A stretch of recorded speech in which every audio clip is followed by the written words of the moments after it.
চাল গম যারা যারা দিছে এগুলো লিস্ট আমার কাছে আছে, মেম্বার চেয়ারম্যানেরে দিছে, কোন মেম্বারের কয় টাকা দিছে কোন রাস্তার জন্য, এটা আপনি লিস্ট পাবেন, যাতে করে আপনি পরে ধরতে পারেন।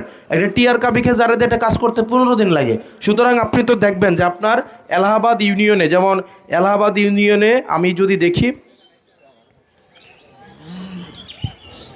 আচ্ছা এখানে দেখেন আমাকে ইঞ্জিনিয়ার মাত্র রিপোর্ট পাঠাইছে, সেটা হচ্ছে 1 নম্বর রাস্তা, অর্থাৎ কুড়াখাল থেকে মোহাম্মদপুর উচাদিঘি পার হয়ে শুভপুরের যে রাস্তাটা, এই রাস্তাটার বরাদ্দ আছে, প্রাক্কলন প্রস্তুত করা হয়েছে, আজ প্রাক্কলন কুমিল্লা যাবে, মানে প্রজেক্টটা আজকে কুমিল্লা যাবে। এটা হচ্ছে 1 নম্বর রাস্তার রিপোর্ট।